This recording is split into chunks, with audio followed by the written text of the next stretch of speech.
بسم الله. النهارده هنبدأ أول يوم في القناة الجديدة. النهارده إن شاء الله هنعمل معاكم فراخ مشوية بطريقة جميلة جدا، وملوخية بطعم يجنن، ورز حبة وحبة. ودي الفراخ بعد ما غسلناها ونقعناها ونضفناها كويس جدا. هنجيب جريل، نحط فيه شوية زيت ومعلقة سمنة ومعلقة سكر كرمل. وبعد كده هنجيب بصل نقطعه جناحات ونحطه لحد ما يدبل، وننزل عليه بفلفل مقطع، وننزل عليه بهارات، وهنزل عليها بالبهارات: توم باودر، بصل باودر، بابريكا، ورق لورا، نص معلقه كزبره، وفلفل اسود وجنزبيل وروزماري، ونقلبهم كويس. هنجيب بقى الصينيه اللي هنجهز فيها الفراخ، هنحط فيها طماطم مبشوره، نحط عليها الخلطه اللي احنا عملناها، ونحط عليها معلقتين صلصه ومعلقتين كاتشب، ونقلبهم كويس. ونجيب الفراخ نقلبها في الخلطه اللي احنا عاملينها بطريقه كويسه جدا، نحطها بحيث انها تتشرب من الخلطه كلها، ونحط اللحم اللي تحت والعظم اللي فوق، نحط على وشها بقى الملح ونقلبه، نحط على وش الفراخ كاتشب.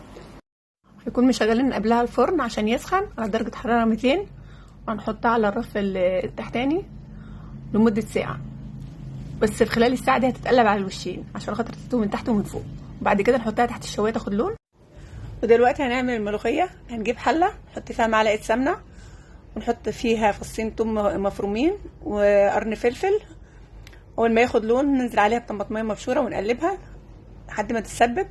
بعد كده نحط نص معلقه كزبره والشوربه. دلوقتي هنجيب طاسه عشان نعمل الطشه تحت الملوخيه، نحط فيها سمنه ومعلقه توم مفروم. والملوخيه اول ما بنخرطها لازم نحط عليها قرن فلفل وفص توم وهي بتتخرط، وتتساب ربع ساعه.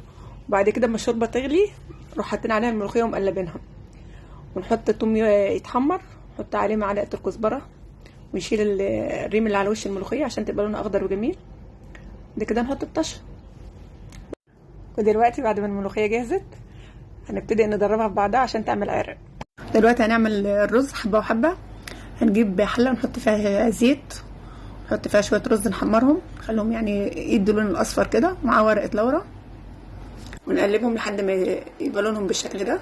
ننزل بباقي الرز ونقلبه، نحط له الملح بتاعه، نحط عليها الميه المغليه يدوب في دار الرز.